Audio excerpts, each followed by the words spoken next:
Morning. I'm so happy that you're here. So let's go right ahead and dive in and start with our 3 ohms. Collect ourselves because this is our time to really do more meditative work, right?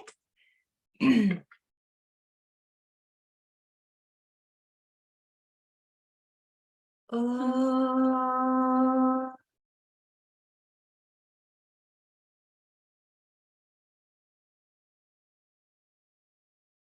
Oh.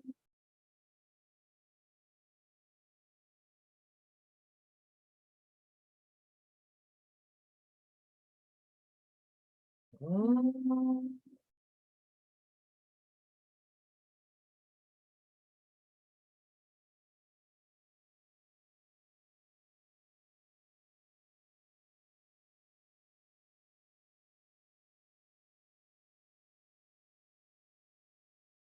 I hope that you've had a really good past month, particularly considering the word of the month, which has been balance. Yes, I love the scales there.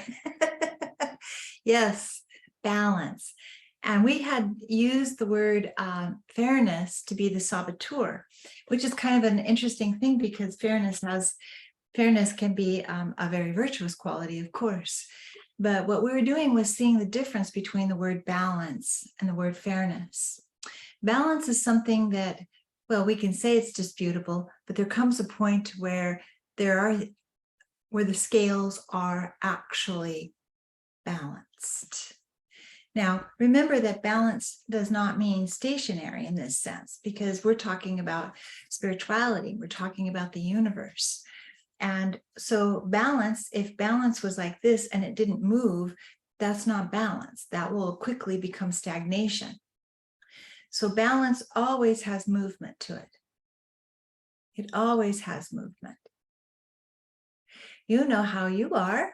I know how I am. There are days where people say, oh, that was very balanced of you. They wouldn't say that, but they may be thinking, well, that was good, balanced thinking. And then another day they might be, oh my gosh, she's just like off balance here. What is she thinking coming from that perspective? Right? So our perspectives can be in a way where, remember, we see that things shift and change, but we don't always acknowledge it because we think balance is this, but it's not. It's how do you continue to keep your arc of fluctuation minor. When it's major, it's doing this. When your arc of fluctuation is more like this, you can adapt more easily. Plus, this is in tune with this.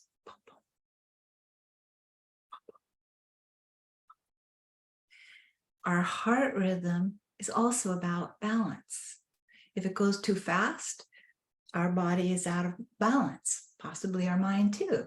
If it goes too slow, the same thing. If it's skipping a beat or any of that, it's out of balance. But you see, the balance of the heart is about its movement.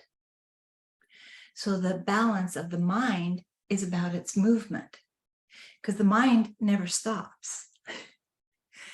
I don't know if that sounds good or not, but it's always changing. You know, it always has new stimulus that's coming into it. So there's always this shifting and changing that's happening in our minds. But what happens is that we get into it and we start to like decide that we start to speed things up because we're like, I want things to happen faster. I want things that they need to like make up their mind right away. You know, we get all very caught up in the emotion of the moment, and our scales begin to splay all over the place. If you're feeling very anxious, or you're feeling very remorseful, or you're feeling very depressed, the scales have a different rhythm. Balance is in music. If any of you've played an instrument or if you've sang, you know balance is very important. It's the timing. Right? That creates balance in the song. It makes the song soulful, or it makes it like a nursery rhyme. And those differences in how the rhythm is are in balance as long as the timing is such. Because as the timing is just right, creates balance and you get a particular mood, because every song has a particular mood to it. And that gets interpreted by the person who's listening to it. Because you know how it is with music. One day you can absolutely love a song, and then a few years later, that song, you don't want to hear it because it reminds you of a breakup. So there's this shifting in the balance of the music. Once it was like this, and it was, and now you hear it like this, even though the rhythm of the song didn't change. It's still the same song. But your sense of balance, your sense of equanimity has a new center. So you're probably thinking, a new center, isn't center? Centers change a little bit, just like the poles on our earth change a little bit. Because the earth is always shifting and changing and moving. So it has to accommodate itself, just like we do. So what's the problem with us is that we don't always shift and change the load, the weight load. You know, we can wake up one morning and we're just like totally overwhelmed. Boom. So heavy, to the point where we feel like we can't really move because there's too much on one side of the scale, and the other side of the scale, there's nothing. So it's very difficult to be able to find that movement. So we're teaching ourselves through the practice of spirituality, through the practice of quiet, through meditation, to shift our balance ourselves. So that when we feel this heaviness on this side and it's too much light up here, there's not enough to create that perfect balance of movement, we have to first of all become aware, because you're not going to change anything unless you become aware of it first. So the first thing is to always be practicing awareness, which means checking in with yourself. Okay, how am I doing today? Oh, considering what happened yesterday, I guess I'm doing pretty well. But you can see that I'm still out of balance. I'm checking in with myself, that's good. But even though I went, yeah, considering what happened, I'm doing pretty well. But you see, I'm acknowledging to myself that there were things that blew into me that shifted my balance. So now my job is to continue to be aware of myself and to ask myself, okay, how can I get some of this weight over here? It's a very deep question, because even though you want to have your mind feeling like it's in balance, you don't want to be over angry, you don't want to be over sad, you don't want to have negative emotions that are in extreme. And you're teaching yourself to become more aware of it. But awareness in and of itself won't make it go away. So the first step is awareness. Awareness, not only that I'm out of balance, that half of me is too heavy and half of me is too light. Awareness first, and then it's this contemplation. Normally, most of us, most of the time, don't go from awareness to contemplation. We go from awareness to analysis. Well, I got to change this. I could do this. No, I could do that. Wait a minute. What if, and what about? And before you know it, now we don't just have this, but we have it in extreme. Now I'm going up and down on both sides. I still haven't found my middle, because now I'm thinking it's either this or it's that. It's white or it's black. Now I'm shifting too far, because now I've discovered I'm out of balance. So I assume that there must be, I'll have to have an extreme shift in order to bring that balance. Not true at all. So remember how I talk a lot about 911 kits. It's just my little phrase. I call it that because of the sense of emergency that 911 carries with it. We all have that place inside of us where we know that means emergency. So a 911 kit has all kinds of things that might work for you to return yourself back to balance. So that maybe you have a couple of breathing techniques in there, because maybe you use one breathing technique when you feel very anxious, and you use another breathing technique to find a deeper place to come to meditate in. You see, there's different breathing techniques. So let's say you have a couple of them. So you've put a couple of them into your kit. Okay, that's good. Now you want to also add to it chanting or mantra or prayers or all of them. Something that you can do, as well as affirmations. Affirmations are actually a prayer in and of itself. We think a prayer is asking for something. That is a prayer. But when you affirm, I am at peace, I am at peace, I am at peace, that is a prayer. It has every aspect of prayer. It is a statement of I am. It has the quality of a prayer answered. I am that. We think of a prayer, and this is prayer. Kindly help me to find peace. Kindly help me to find peace. An answered prayer is then, I am at peace. And you could even do it together. Kindly help me to find peace.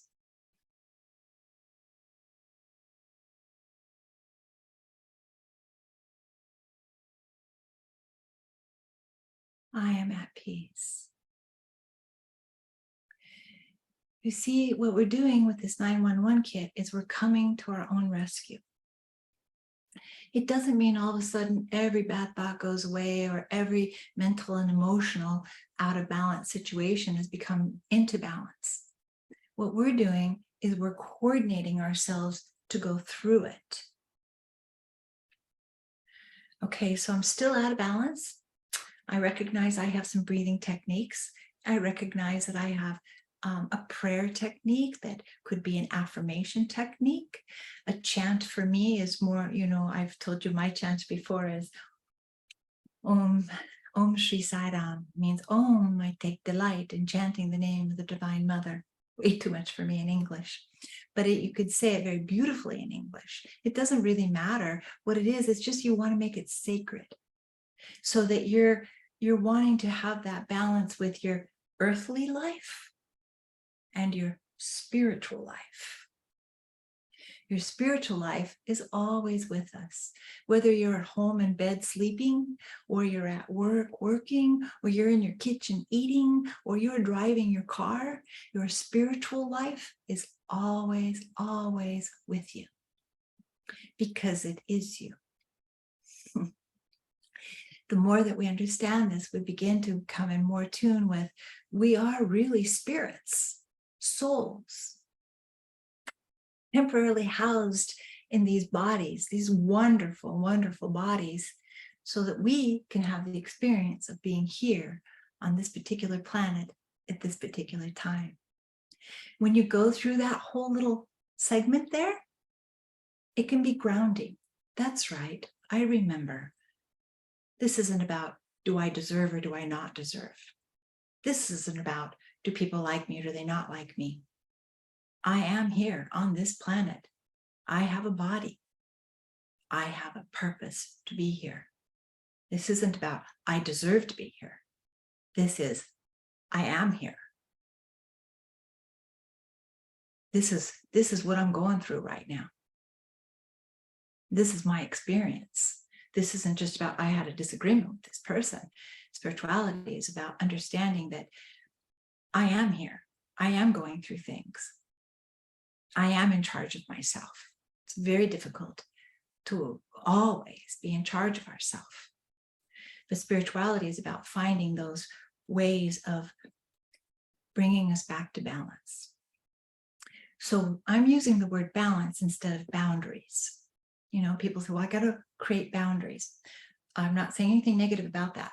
All I'm saying, or positive for that matter, I'm saying we're focusing on balance, because the more we have balance within us, the more that naturally intuitive we are throughout the day. Because we begin to sense, whoa, I'm starting to get out of balance. I can feel myself getting really, really anxious. I could feel it happen. Or, whoa, I feel myself getting really, really angry. It's happening. It's happening.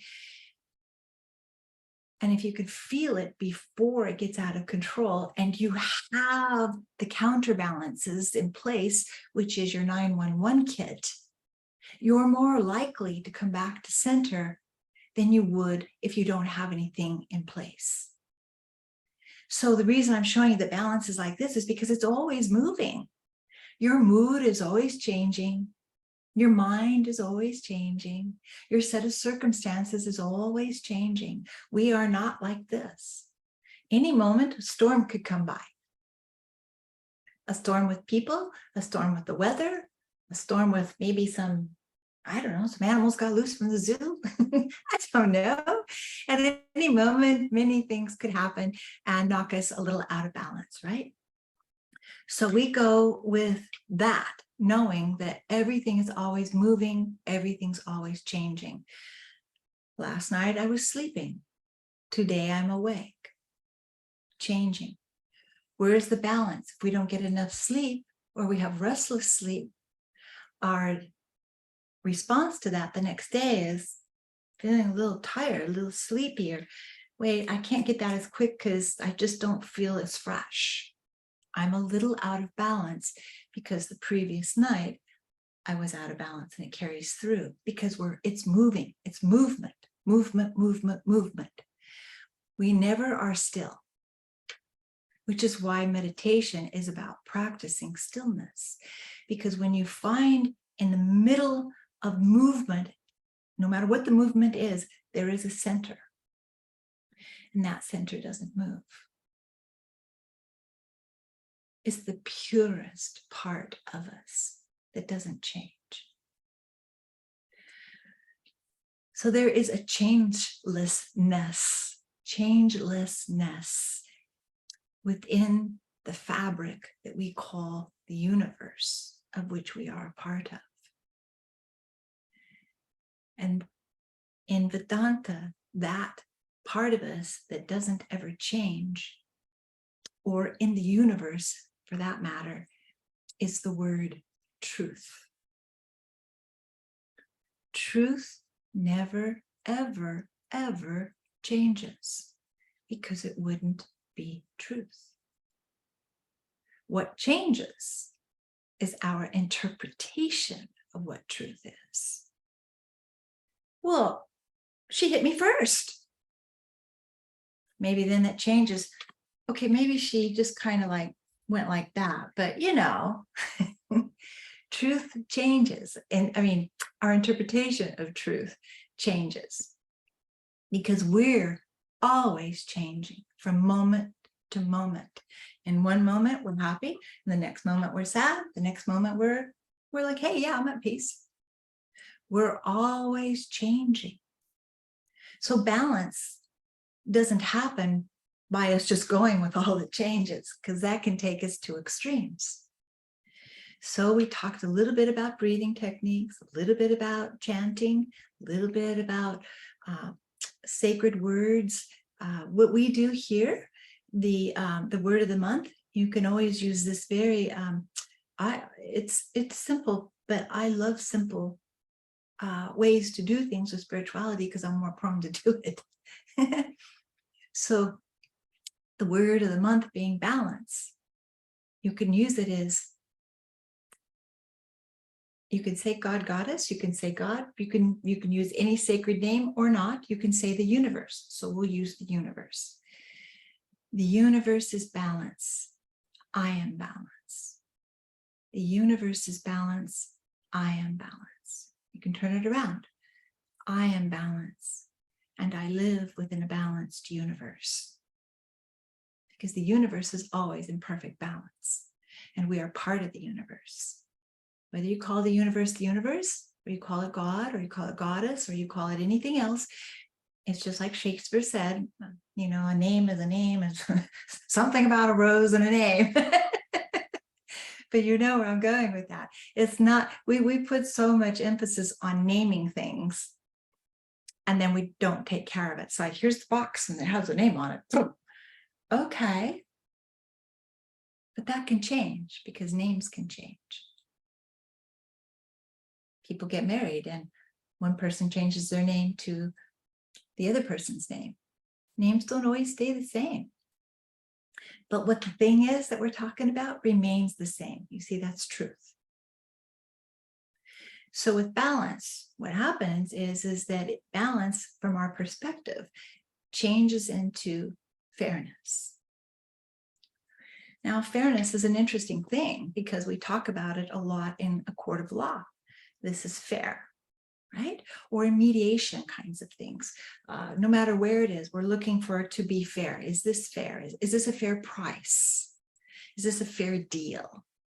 Is this a fair law? You know, we're always looking for that fairness.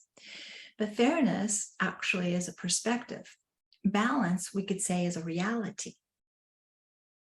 Because balance is something that's always there, because everything in the universe is always changing and shifting. This planet we live on moves. It doesn't stay still, and it's turning. It never stays still. So everything on the planet is always in motion. We're on a moving ship moving through space. So nothing in us could ever stay the same because we're part of the planet. So we're always shifting and changing. So we have to find our center, just like our earth has a center. The earth has a center. The sun has a center. We have a center. But we are not always interested in finding our center. For some reason or another, we think we're going to turn into boring beings if we're center, and our life is so much more exciting when it's like this. Yeah. And then you get over that because it hurts.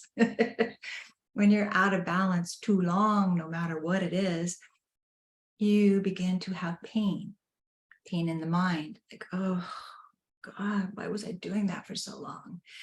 Pain in the elbow. Ow, I was using it way too much. Pain in the heart. Oh, I just spent a day too long thinking how sad I was. There's all kinds of imbalances, right? So we lose track that we have a center. We're so busy trying to counterbalance everything with, I got to make things fair. We'll come back to fairness in a moment. But balance. So when we're meditating, that's what we're doing.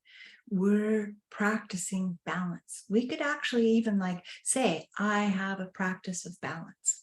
And to be forthright with you, the month of July, I was totally into balance.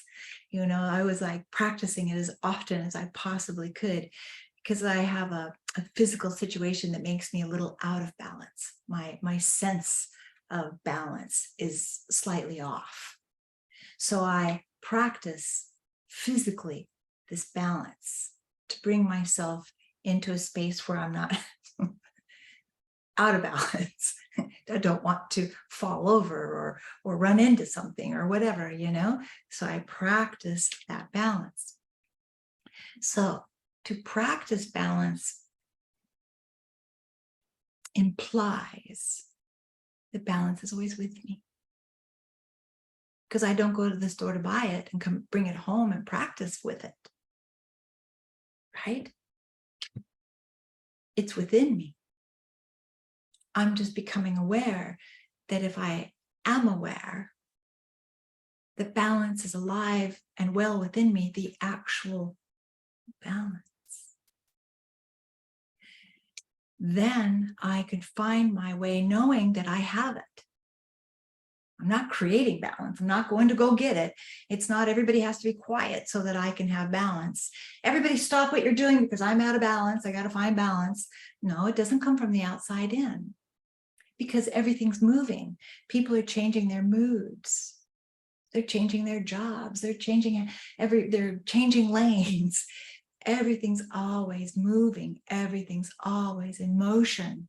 So if I want balance, I have to look inside of myself and I have to find that place that's quiet.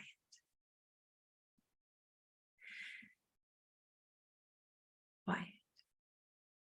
And you may be in a noisy room. And of course, we're going to say it's all about everything that's around us. And it isn't affecting us.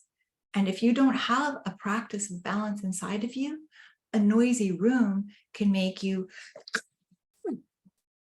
have a moment of being noisier than anybody else. It can make you frantic. It can make you run to get out of there. I'm not saying anything negative about that. What I'm saying is, I want you to know that the more that we practice balance, the more likely whatever situation that we're in, we are going to be better for it.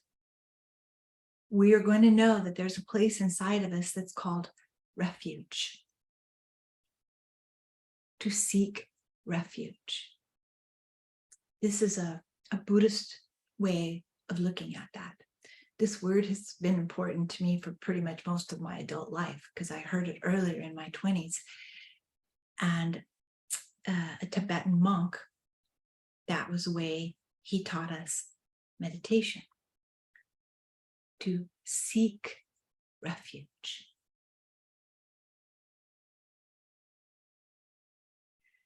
To come home.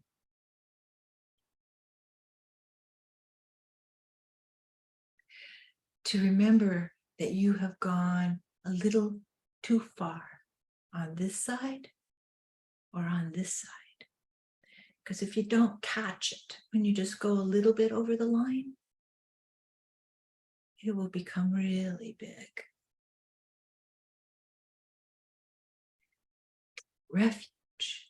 It's like the only time we really use that word is like a bird sanctuary, a bird refuge.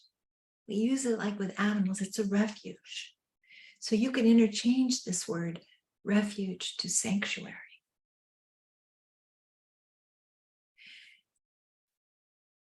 You can visualize it. You can use it as a meditation technique of visualization. To visualize. Maybe you visualize it as an actual home.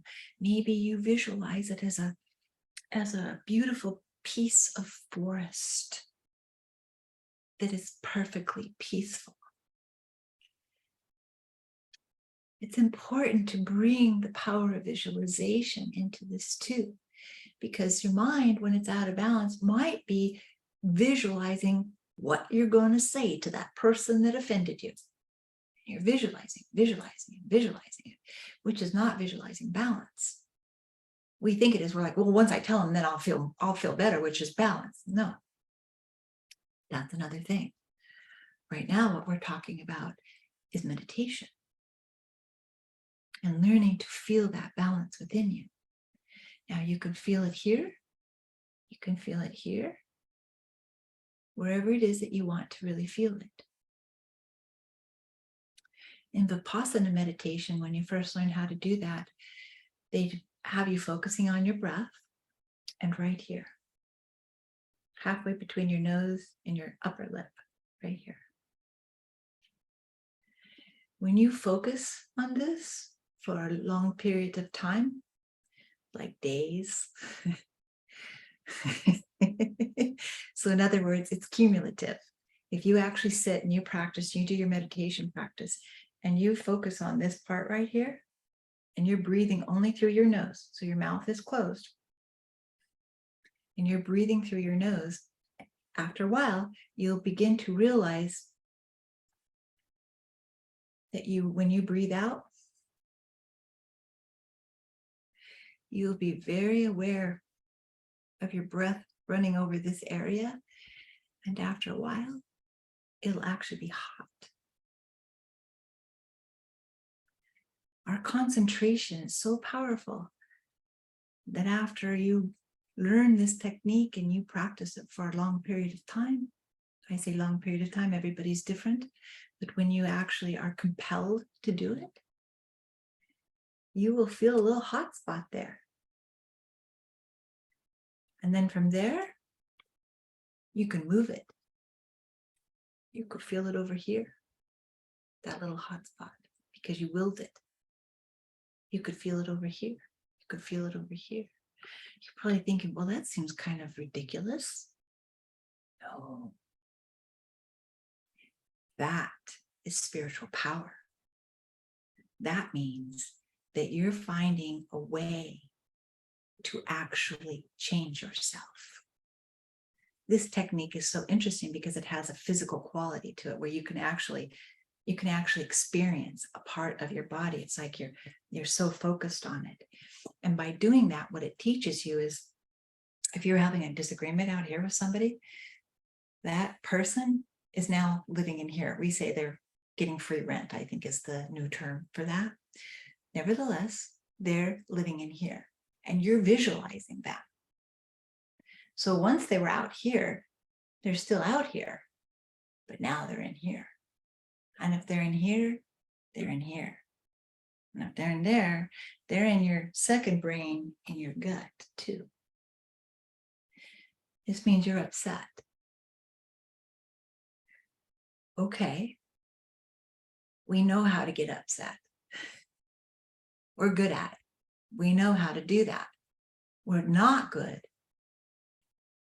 at resetting, not upsetting. We know how to upset. We're learning to reset, to come back, to understand that the reset button is always here. It doesn't take breaks. It's not off on vacation. Electricity didn't go out on it. It always works 100% of the time. But we're scurrying past it. Oh my God.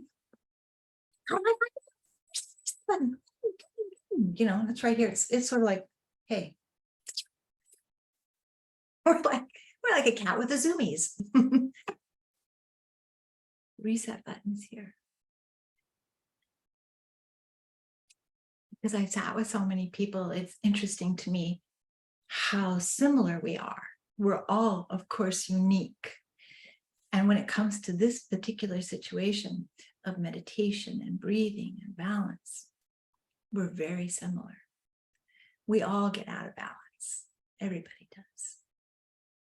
But not everybody knows that they can reset themselves. And I wish I could tell you it's as easy as pushing a button. That would be interesting, wouldn't it? Just look for your button. It's there. No. Darn.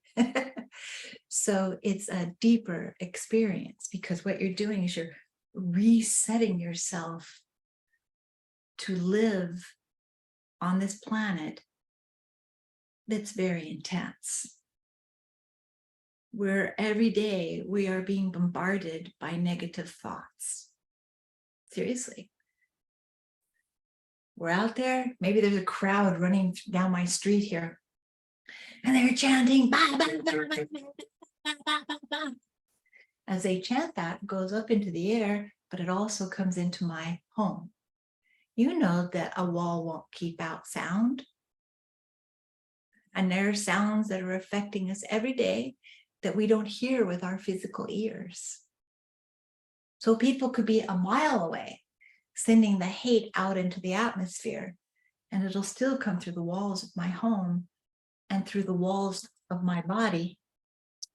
That's my skeleton. It'll come in and it'll affect me. If I don't know that, I'm going to think that it's the person I'm living with. It's still irritating me. You're irritating me. When really, I'm already upset. There's people that I don't even know. It's a mile away.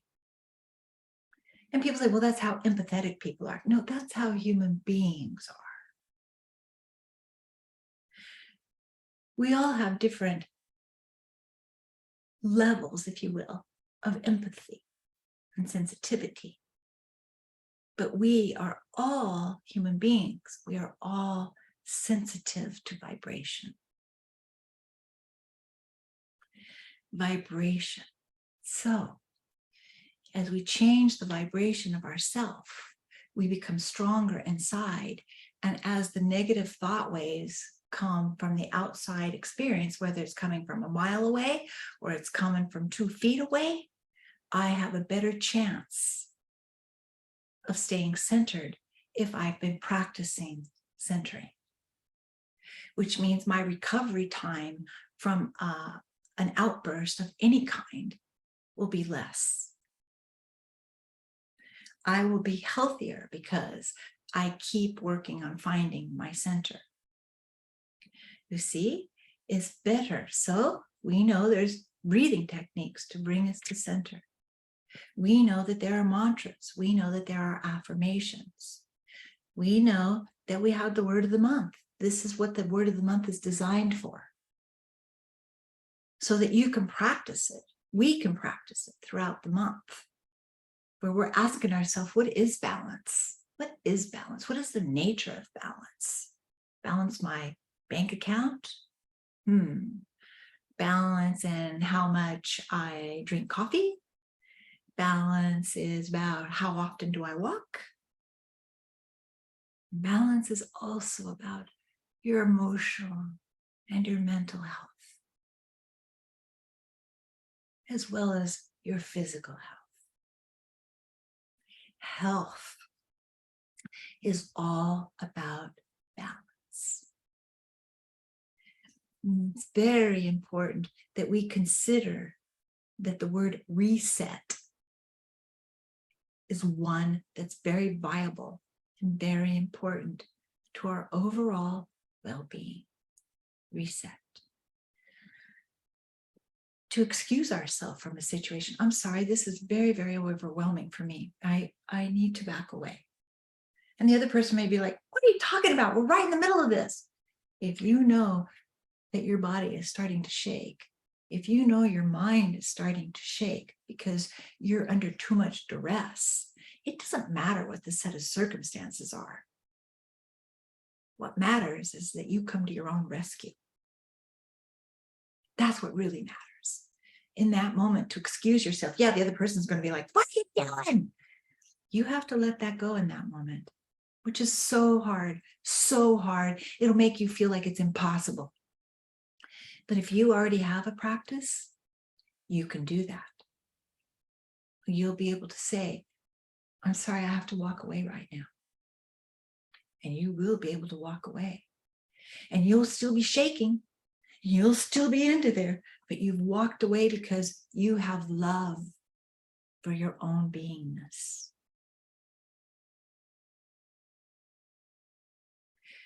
You have love for your own beingness. And when you have love for your own beingness, you are actually showing love to them too. Because if it continued to escalate, the karma would have been even worse and the pain would have been even worse. Whether they ever acknowledge you or not cannot ultimately be important to us.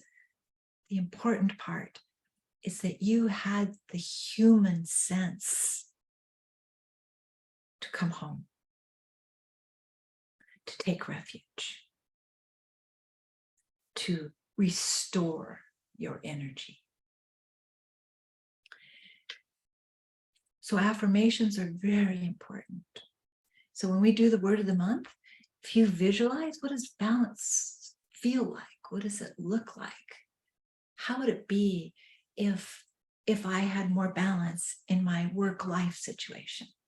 How would it be if I practiced better balance with my food? How would it be for me to practice balance while I'm driving? You see, so we can use the word of the month to ponder on, to reflect on, because it's a virtuous quality. And you put it into speech. So when you're talking to another person, they're going, hey, what are you doing today? Kind of working on balance. What do you mean you're working on balance? You know, I want to make sure my sleep is better than what it was before or whatever it is. It's not always convenient to use the word of the month in a sentence. But if you do, it means that you're thinking about it enough to where it comes out. If you don't think about it at all, chances are good it won't come out. And if you're really pondering on it, you'll actually see it out in the world. Like you might see it on somebody's license plate, or you might see it on a storefront. And you may say, well, of course you start to see it because, you know, what you're thinking about is what you see. Bingo. What you feel in here, what you think about makes you see that out in the world. So a lot of people that, you know, they're really agitated and everything, and they see really bad words and everything out there, and they're like that, and they're hearing it in talk. They don't realize that they don't have to see that.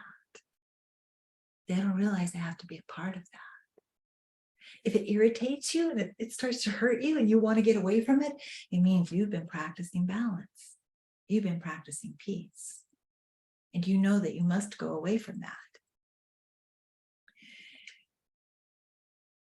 This reset button is always available. But even if you push it once, it works, but only temporarily. It takes a while. It could take a week, it could take a month, it could take 10 years, it could take 50 years. It just depends on your consistency as well as your sincerity.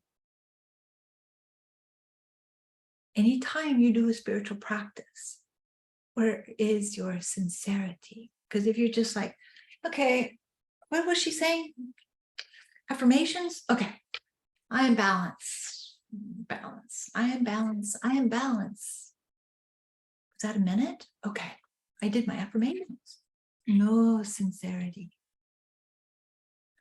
Sincerity, and another word that you might be a little surprised to hear me say, is passion.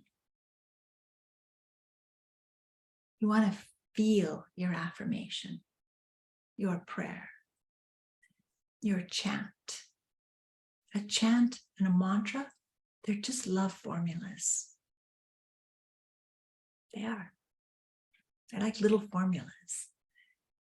I am at peace with myself and with my surroundings. I am balance. It's not a damn lie when people say, that's a lie when you do affirmations. No, it's hitting the reset button.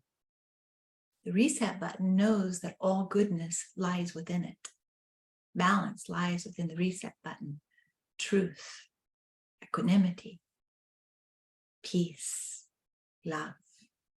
They all live in the chamber right here that we call the reset button. All of our virtues are alive and well inside of us. They're waiting to be brought about. They're waiting to be put into work. Now, a virtue does not exist without its backside. So every virtue has a saboteur, right? Everything has an opposite. My front will always have a back. My head will always have feet, or a top or bottom, I should say. If you have a penny on the table and the head is showing, it's worth 1 cent. If you have a penny on the table and the tail is showing, it's worth 1 cent. Opposites are two sides of the exact same idea. You can never get rid of negativity. It's a charge that lives in the universe. The charge of negative, the charge of positive, always have to be together. We just decide that one's bad. Try to eliminate that. You can't eliminate negativity because where would you put it? It's negative. But it exists. So our saboteur for July was fairness, which in and of itself could certainly be a virtuous quality because it's the tail side of a penny.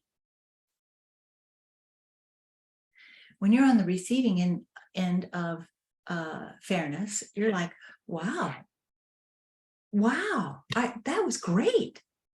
They ruled in my favor. It was fair. Whew. But when you have the opposite, and you were ruled against, you may have this feeling of, I can't believe how unfair they were. What? This is horrible. So fairness is different than balance. It's different than balance in some ways. Fairness is an experience that we have that, like I was just showing you, if we think we're in the right, then we think that things are fair. Sometimes when we think we're in the wrong, we're like, yeah, but, which still makes us feel like we're correct because we have to do these things. But fairness is a perspective.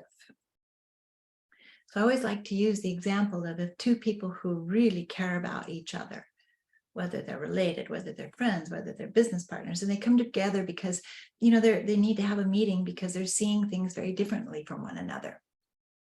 So they both feel very confident about the nature of the relationship, but they come together and they're like, we're gonna figure this out. We're gonna come together. We're gonna find unity. We're gonna find a solution. And they're very open to this type of mediation process. But right now they're trying to work it out with each other. And as they begin to express their feelings about how they perceive the situation, one side is like, what? You think I'm doing that? Well, I don't think it. I kind of know it.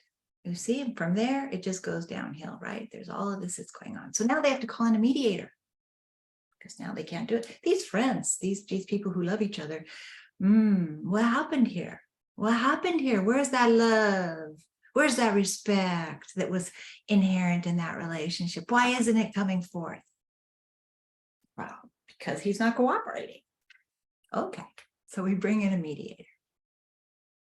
So the mediator chooses the other person, and the other person is now delighted. I told you all along I was right, they say to me, right? So I'm thinking, are you kidding me? Right? How could this happen? So you see, this is about fairness. How are we going to work this out? Because one person seems to me to be favored and the other one seems to be dismissed.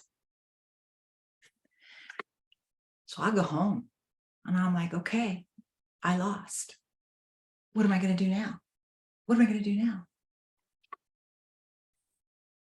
I think 9 out of 10 times with human beings, we certainly wouldn't say to ourselves, I'm going to sit down and push my reset button.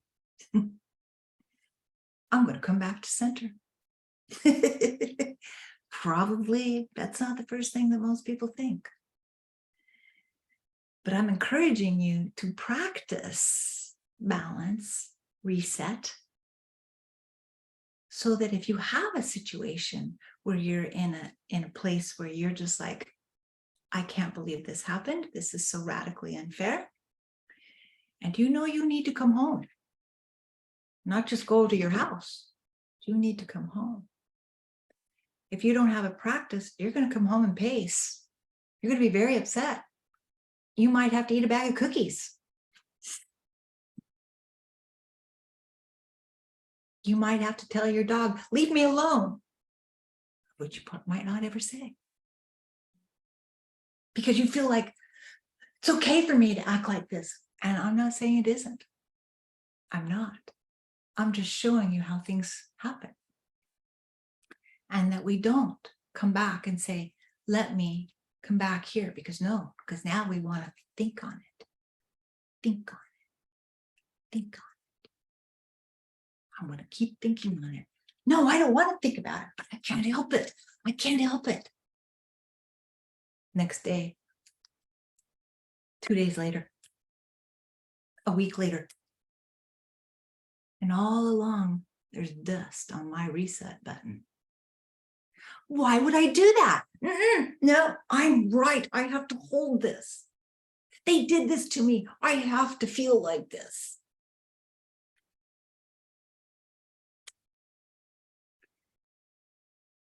Finding your reset button, finding peace, finding balance, finding equanimity will not make you right, will not make you wrong. It will not make the other person right. It will not make the other person wrong. It won't. but it will make you a better human being because you have tapped into your inner strength and you refuse to be radically out of control, out of balance. You said no. You said yes to inner strength, to have the ability to walk with integrity. You know that you were dismissed. You know what happened. But if you continue to hold on to your negative feelings, you're not only hurting yourself, but you'll hurt the people around you, and you'll hurt the person that you think hurt you. And you may be at peace with that, but you're not at peace with that. It just makes you, it's an illusion that you are. You won't want to hurt other people, but it will make you an agent of peace. An agent of peace will never be just like complacent. An agent of peace is a person who is working on peace every day, knowing that you don't come to a place where you're like, wow, everywhere I go, there's peace. No, not unless you're a saint. Another few thousand years for us. An agent of peace is a person who's aware of balance. You know what there are certain triggers that you have because of your past, because you have a past, right? You have past lives, but you have a past. And there are triggers. Somebody harmed you when you were 13. Somebody harmed you when you were 24. Somebody started harming you when you were a child and continued to harm you for a long time.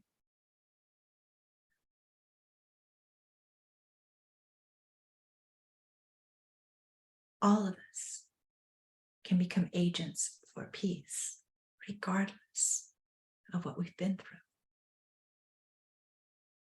And we have to help ourselves by remembering that we have been through a lot. Each and every one of us has been through a lot. Just these last 3 years, we've all been through a lot. Go for equanimity, practice peace so that you don't suffer so much. The disagreement between the two of you remains the same. But this person who won or appeared to win is like, blah, blah, yeah. Out of balance. Totally out of balance. You who were devastated, you're like, I got to do it. I got to practice peace. And you climb out of this and you practice peace, you win peace. You win balance. You feel better. And you didn't have to destroy anyone to find that. Because people think if I destroy this situation, I will have peace. No, you will win. But a win doesn't necessarily have integrity in it.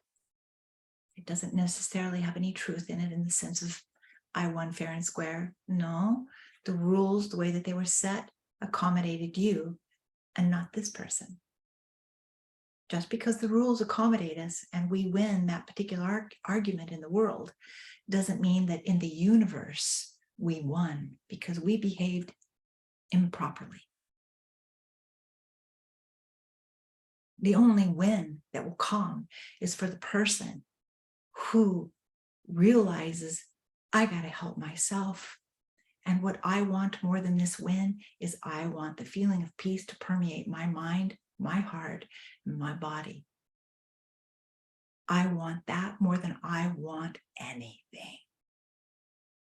It will make me a healthier friend, a healthier coworker, a healthier lover, a healthier mom of dogs and cats.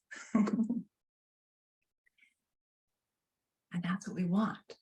You want to be strong, because when you lose an argument, it makes you feel like a loser. It just meant you didn't win that argument. If we can control our ego, we can go to the reset button and understand that we're actually doing something pretty darn miraculous. This is a practice for the rest of our life. You can't have a goal with it. If you're like, okay, I'm going to do this 10 minutes every single day, and in 1 year, I am going to reach my goal. No. It's about your sincerity. When you practice peace, when you practice meditation, which is breathing and letting go, meditation is a place of emptiness. Emptiness, it's space.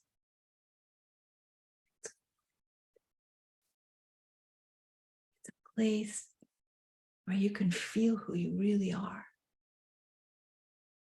So quiet. There's no disturbance in meditation. It's where you regenerate.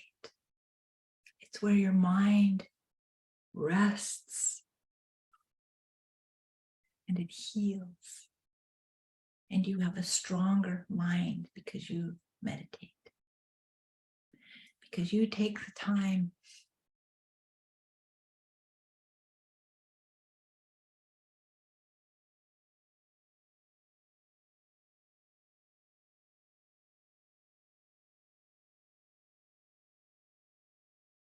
you're by yourself. You practice that. It won't make you weak. It won't make you like a little sugar cube where you just show up and go, oh yeah, anything you want. No.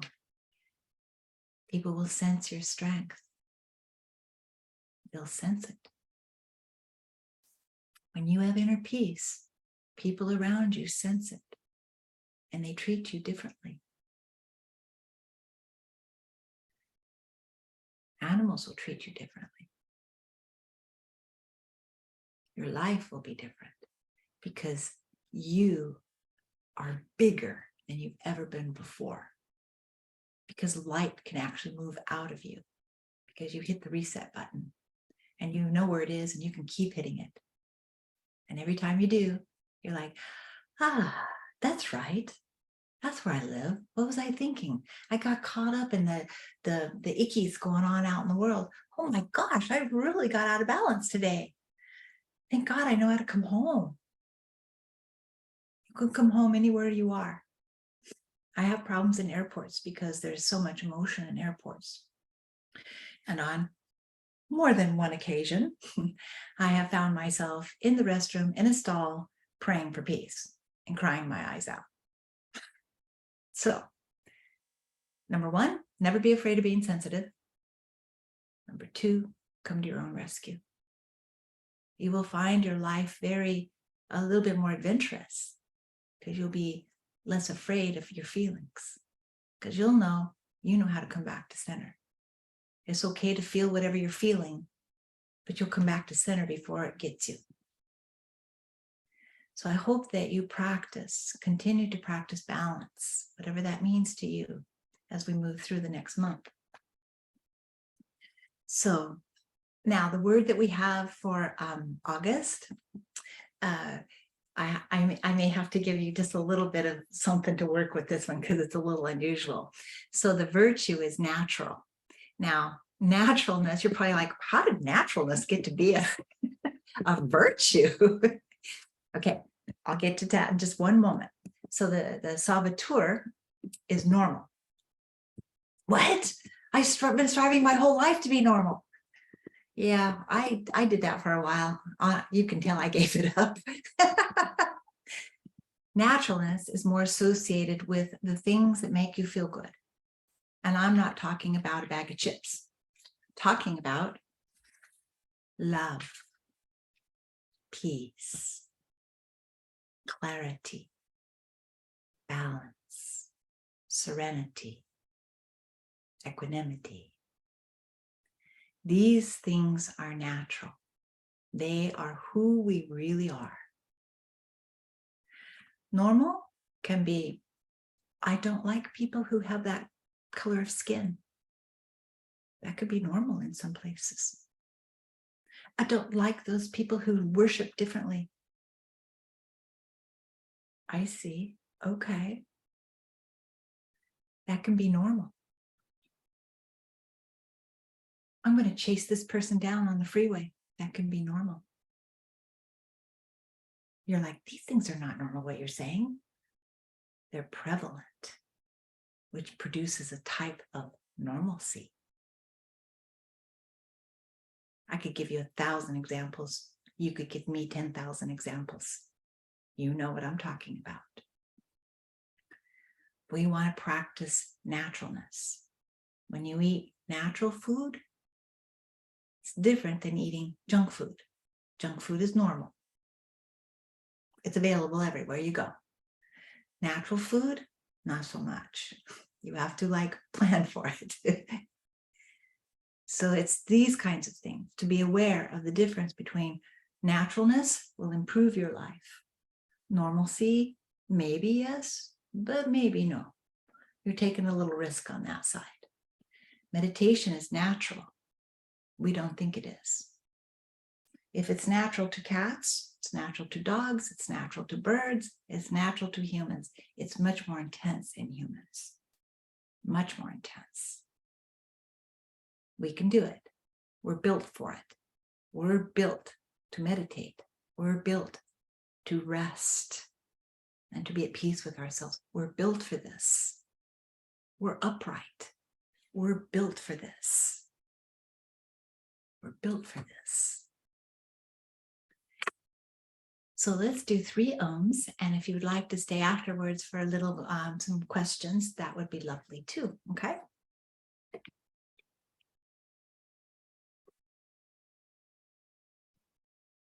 Oh.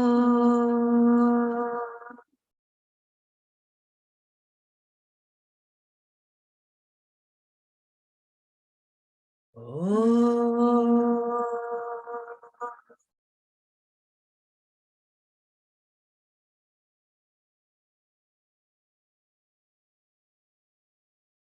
Oh.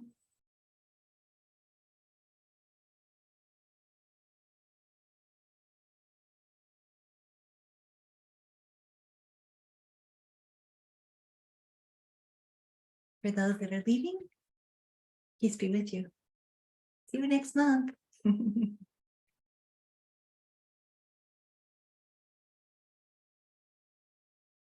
Questions? Anybody have a question? Mara? Yes, I'm thinking about normal as the saboteur. Also, what came to me is to be average. Mm. Do you feel there could be some correlation there? I don't like to be considered average. I had a Yeah, little. I don't think anyone's ever going to think of you as average. Okay, thank you. But Yes, absolutely. I certainly never do. so yeah, so I so I kind of, that just came to me. I haven't thought of that in a long time. I thought, well, yeah, normal. Okay, I don't want to be average. I don't want to be normal. Is what came to me. So Yeah, I hear what you're saying. It's also yeah. kind of like herd mentality, you know?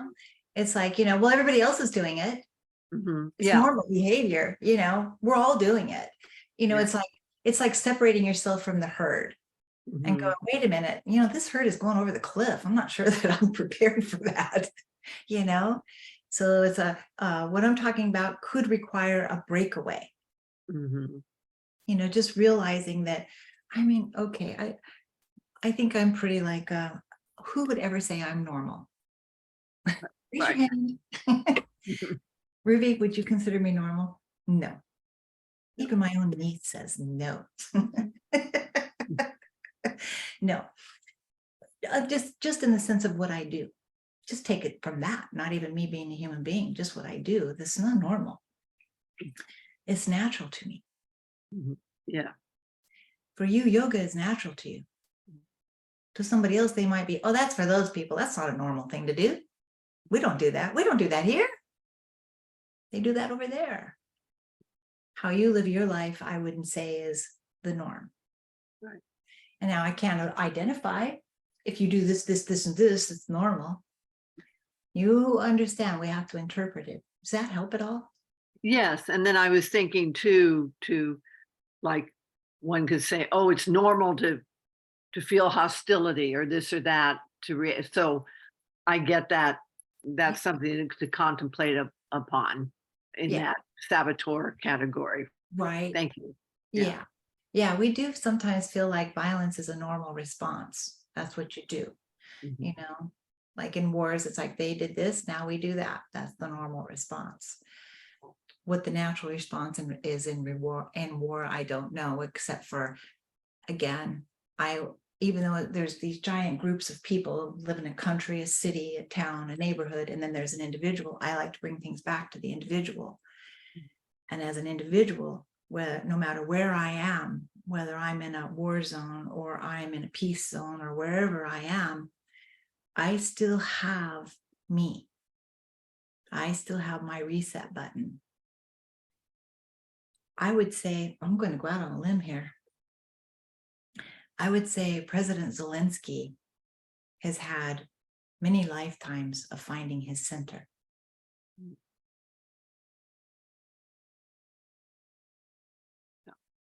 So being in here is more natural to him. I'm not saying he's a saint. I'm not saying he's not. I'm not saying anything about that. I'm just saying this was a person who appeared to be unprepared for what he's in currently. He was a comedian probably prior to becoming the president.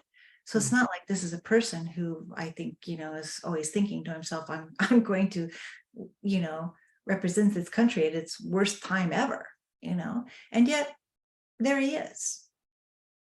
So it tells us about reincarnation too. This is something that he was being prepared for hundreds of years. I say being prepared for, I don't mean that his whole lives were all about this war. They all accumulated to this place. So I'm saying to you that every effort that you put forth in this lifetime for peace, and you change yourself, it travels with you into your future lifetimes. So when you look at him, if you look at him from the perspective of reincarnation and karma, this is a being who is able to hold his center more than we probably would have expected for him to. Because from the outside, we look at his resume, and it doesn't appear that this man is going to be able to be up to this particular situation. And yet he's showing up. And, he's the David and the Goliath thing going on here. So he would have to work with his center every single day so that he doesn't become so full of hate that all he wants to do is destroy. He has to find this place where his love for his country comes first. So this is something that, we have to work on, to find our center. So that no matter how bad things are around us, there is a place where we can come back to ourselves. So again, I'm just using him as an example in this way. I just want to clarify, I'm not deciding where his soul level is or anything like that. It's just that he's easy to use right now because he's such a big public figure universally. So that's what I'm talking about, naturalness. There's a place where we have to find our true self, regardless of what kind of a situation that we're in, so that we can be at our best. And that continues in each life. It's cumulative. So in this life, you practice meditation and you practice being centered within your heart. Your next lifetime, that will be in place. And it keeps happening and keeps happening and keeps happening. That's the other thing about learning about reset. The more you learn how to do it, it's cumulative. Because you'll walk away from it because, we'll walk away from it and we'll find ourselves exploding and not even wanting to come on reset. We're like, no, I'm not going to do it this time. But you'll come back. You'll come back. And eventually you won't have to come back. It'll be there. And then you get bigger lessons like this situation that we're talking about right now. That's a huge situation. I can't even imagine what it would be like to even, be around war, much less to be at the center of it. You have had to have lived many, many, many, many, many lifetimes and practiced to be able to hold that level of equanimity. So maybe that also is something to help us to remember. This is a cumulative practice. We came here to do that. We came here to find that inner strength so that we are liberated, so we are enlightened. Right. Then And then it yeah. comes to, the most natural thing for us as humans is to want peace. Correct. Yeah. Correct. So above, no matter what that saboteur normal may encompass in a particular situation, regardless, we could go back. I want peace. That's my natural state. That's right. Yeah. And peace is really, you can see that we're always looking for that. We're like, if I'm looking for a mate, I'm going to look for a mate that's going to help me to feel that. You're not going to be looking for someone that's like, makes you feel like this. We're hoping that every decision that we make brings us peace. Oh, I hope this new job makes me have a better income and that I'll really like it. Both of those things are about finding peace. We just don't use this word peace very often. But really, everything that you actually desire, you're making choices hoping that it will end the craving. It'll end the ickiness inside of you and that you'll have peace. I'm really hoping this new person, that this is it. In other words, that we will have peace. We just don't use that word. Right. But that's what we're all wanting. We're all wanting a life with more peace, with more dignity inside of it, So we're always hoping that our next situation will bring it to us, but we have to bring it to the table. What we forget is that the outer world stimulates it, yes, but you manufacture it. You manufacture your own peace through your practice of peace. It's right here. It's totally available. We have a big old peace factory inside of us, and everything that's necessary is there. And it comes through how we make our decisions. Not easy, is it? It's very, very complex. Thank you, Jackie. Oh, certainly. Does somebody else have a question? And now, don't you want to go meditate right now? I'm like, come on over. we'll have a time. We'll just all sit down for 20 minutes and be quiet.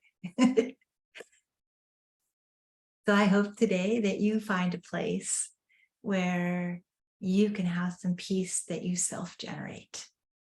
You self-generate some peace for yourself today. And maybe at the end of doing that, self-generating some peace, what you might want to consider is to ask that it's offered out to help to relieve the suffering of all those who need it. I love when I do any sort of prayers or meditations, I always ask that it move beyond me. Whatever time when I ask for peace within myself or to help with peace within myself, I always ask that it goes out to help to alleviate the suffering of all sentient beings. So that way it includes birds, fishes, bumblebees, alligators, right? So I hope you have a peaceful day today. Bye. Peace to you. Namaste.